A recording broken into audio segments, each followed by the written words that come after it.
everyone the theme here, and this is my SmackDown review report for November 1st, 2016. It starts with James Ellsworth. With a pop? That's funny. He gets pops more than certain people on the fucking roster. That's funny. So he shows up and he's going to say goodbye. There are yes chants to that, and there are no chants to that from the fucking crowd. And it's like, okay. Does anyone see where this is going yet? Yeah, he's begging and pleading and saying he's sorry. He's sorry. To Dean Ambrose, he's sorry. To Dean Ambrose, he's sorry. He's sorry. He's sorry. I was sick of hearing that. Really, it's like, fuck. Seriously, I was sick of hearing that. So, out comes Ambrose, and then, yeah, Ambrose wants to rip his head off, but he can't, because he looked into his puppy dog eyes and no chin and all that, and yeah, okay. And once again, the apologies continue that he's sorry that he cost Ambrose the... And every time he was saying it, Dean was getting annoyed and didn't just... He wanted to tear him apart, but he didn't. Cue AJ Styles, and Styles tries to stir things up between Ambrose and Ellsworth, and it's like, why the fuck are you even trying that game? Why the fuck would you even want to try that game? Seriously, we are not even taking Ellsworth seriously, and you're trying to stir things up between them? Like there's going to be a feud between the two? No. Just no. Yeah. Okay, look. I don't see many people wearing James Ellsworth shirts out there. Not even in the crowd. But AJ Styles said that he wants a part of that cash flow as far as his shirts being sold and anything like that. Yes, James Ellsworth has 2 wins, technically, over AJ Styles. But still, okay? I don't see anybody wearing his shirts. If you own a shirt with James Ellsworth on it, fine. But I'm just saying that I don't see it. I don't see them in live crowds. I just don't. So, what happens? A little quarrel it takes place. James Ellsworth tries to get in between AJ Styles and Dean Ambrose. Why? And AJ Styles shoves Ellsworth into Ambrose and dumps Ellsworth out of the ring like an ugly prom date, and then hits Ambrose with the fucking flying forearm. Fine. Yeah, that's gonna set things up for later. Hey. So, again with the apologies for fucking Ambrose. I'm sorry. If I could build a time machine and quit that. You could be better on a mic, Ellsworth, if you come up with better shit to say. So, Daniel Bryan approaches them in the back while the apologies are still being given to Dean Ambrose by James Ellsworth, and says that Ambrose is going to have one more chance.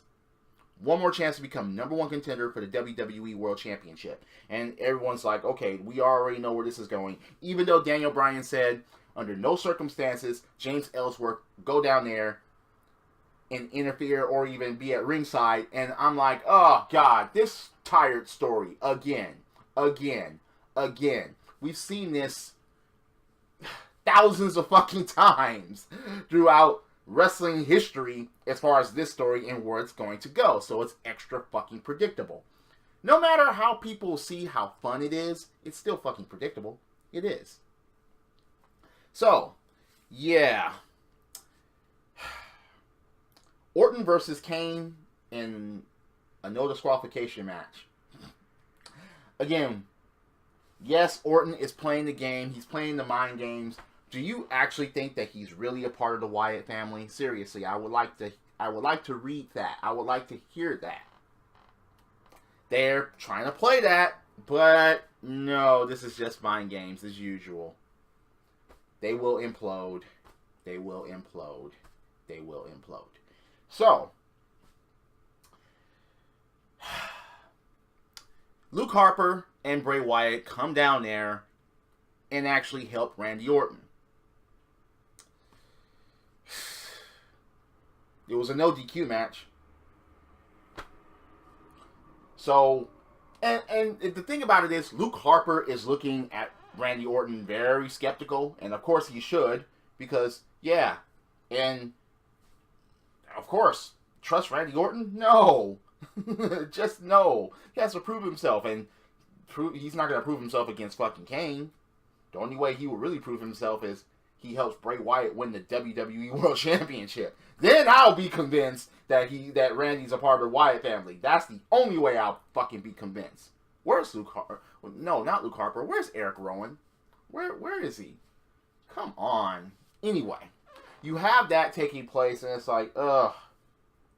It's funny how Randy Orton, okay, even if he would have gotten side by side with Luke Harper when Bray Wyatt was down on his knees saying, follow the buzzards, but Randy Orton just went on the top rope and raised his arms, and it's like, alright, please end that, please end that. But to end it, and then start with this, Nikki Bella and Becky teaming up against Carmella and Alexa, which Carmella and Alexa actually fucking win. Alexa pins Becky Lynch. Next week, Alexa gets her title shot, which I hope she doesn't win, but Carmella and Alexa proceed to run down the women on Raw. Let that sink in for a moment. Calling out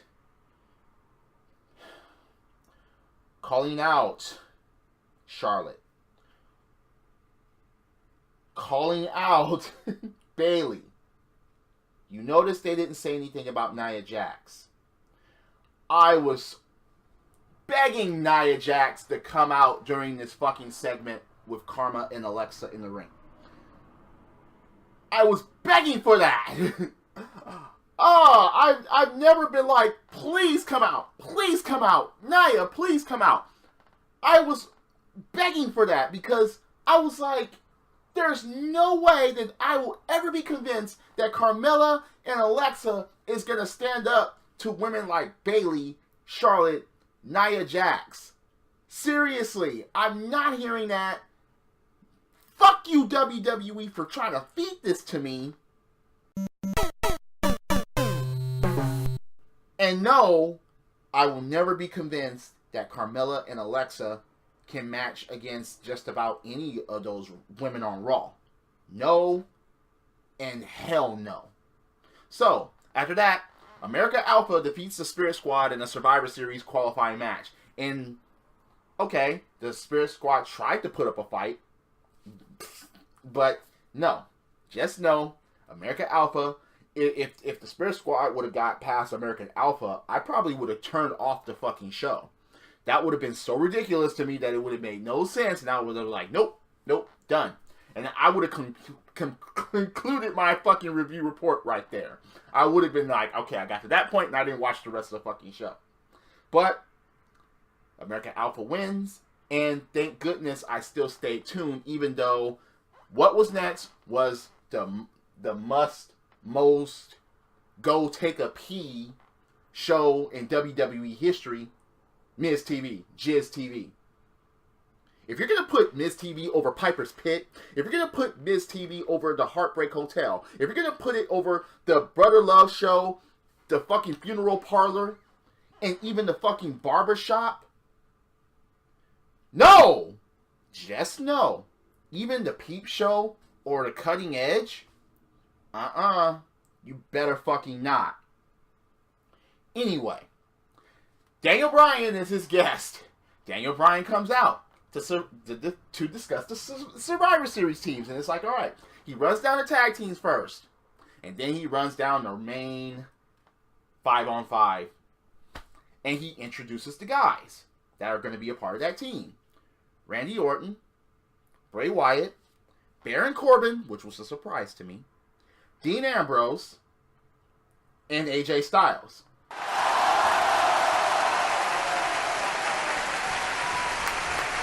Good picks. Good picks. They are good picks. And, of course, I'm very happy about that because The Miz is not going to be a part of it. And, of course, The Miz gets mad at it and all that. And no Miz. Nope. No, I'm not the captain. Nope. Was I even considered? Nope. That was funny the way Daniel Bryan said that. And Miz goes on his little tirade, his bitching, as always. And Daniel Bryan was like, no, we did consider you. But, and I love the way Daniel put this, because this is what I've been saying about The Miz for years.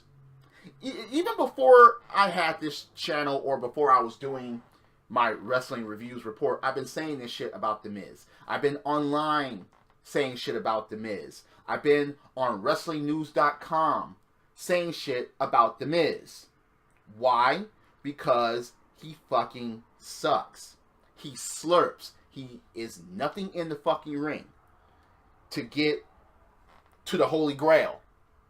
He has done nothing in order to get there. And Daniel Bryan is like, look, you got challenged by Dolph Ziggler, and you said, no, you'll do it on your terms. No, we don't need people that's, on your terms. You need it on our terms. And we want to win. Not, what he usually does, run away. And, of course, Daniel Bryan and The Miz, of course, there's still, chemistry of animosity. But it's for a reason. The Miz can't fucking wrestle. And that's the funniest thing about Daniel Bryan. He actually pointed that out. And The Miz actually talks about Daniel Bryan being at John Cena's house on Total Bellas. And then that's when Daniel Bryan, he gets upset and he starts throwing the chairs at Miz TV. And The Miz runs away from Daniel Bryan. Think about that. A retired wrestler due to injury, and The Miz still is afraid. He runs away. He exited the ring before his wife did. His wife has the balls. His wife wears the pants. And he just cucks to her when other guys are doing her. And he just goes down there and just, he's a cuck. Alright? Simple as that. But Daniel Bryan proceeds to go and explain that, look, just go over there and commentate. Because leave wrestling to men. He's like, go and talk because you're sure can't wrestle. Yeah. So he introduces Dolph Ziggler. Dolph Ziggler comes out. Well, Daniel Bryan said that it was going to be an open challenge to anybody on SmackDown to challenge for the Intercontinental Championship, since The Miz didn't want none, since The Miz said no, since The Miz just hides and, oh no, we'll do it on my terms because I can't wrestle, I can't fight head up. No, my wife, here, please protect me. Yeah, that's The Miz. Dick licking plus animals equals The Miz. But who answers the open challenge? Fucking Kurt Hawkins. Kurt Hawkins comes down, he spits his stuff, and he's like, look, he even said, oh God. The bell rings. He turns around. Super kick by Dolph Ziggler. 1, 2, 3.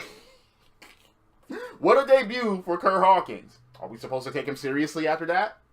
Anyway, Dolph Ziggler gets the microphone and was like,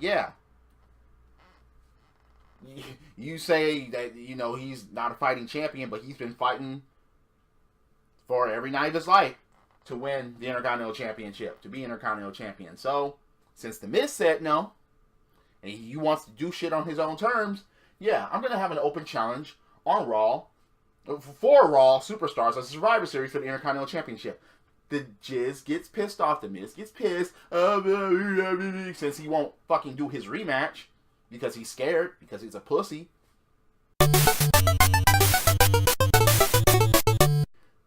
So, that's what's going to be happening with Dolph Ziggler, since he's not going to be part of the 5-on-5. He's going to have an open challenge at Survivor Series. But, if you're a Miz fan, again, he hasn't done anything to get to the promised land. No, you're not going to put him above Russell. Okay, if you're a Miz fan, Miz versus Brock Lesnar, book it.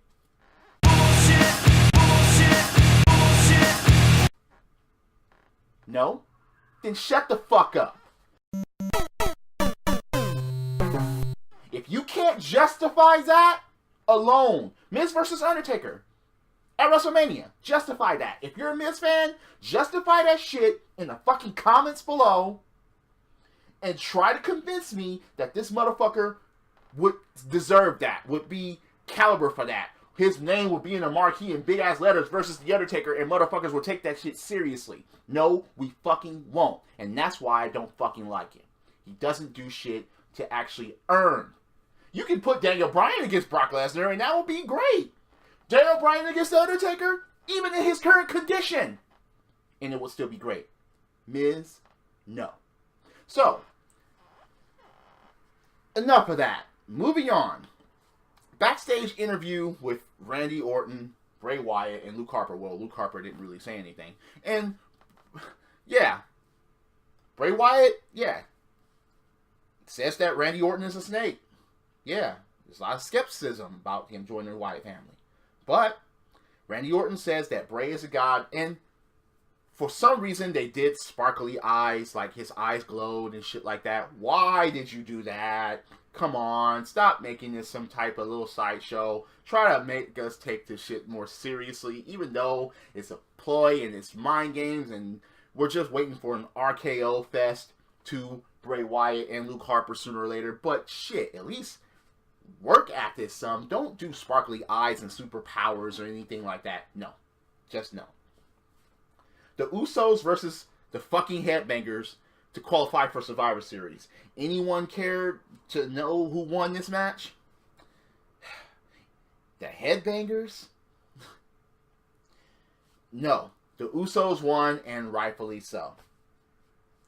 So, the main event was AJ Styles versus Dean Ambrose. And right before that, Ambrose escorts James Ellsworth out of the fucking building, but you know where this is going. So during the match, James Ellsworth actually fucking shows up and actually goes to fucking ringside and actually gets fucking kicked out. Then he manages to fucking come back. He almost cost Dean Ambrose because he got distracted. Ambrose got distracted, like, what the hell are you doing here? But AJ Styles commits the mistake of going outside the ring, basically pushes James Ellsworth up and over the announcer's table, and then he tries a phenomenal forearm and gets caught in the fucking dirty deeds. So Dean Ambrose is the #1 contender. Duh. There was nobody else except for fucking Cena, and we didn't fucking want that. So, somewhere down the line, it'll be Dean Ambrose versus AJ Styles for the fucking belt. Go figure. Survivor Series hype? Hardly any. I mean, look, at least the male side, that their teams are looking kind of, are at least have a chance here, but the women's are just, no. Oh, and Natty wants to be the coach, and they put Naomi on the fucking team, and we're supposed to take SmackDown women seriously against Raw's women. Please explain that to me. And once again, if any of those women on SmackDown pin Nia Jax, I will be furious. That shit better not fucking happen. Especially by Nikki Bella. Drop kicks, body slams, throwing motherfuckers over the top rope, both feet hitting the floor. Yes, I'm a wrestling fan. And remember, dick licking plus animals equals The Miz. Because he's a pussy.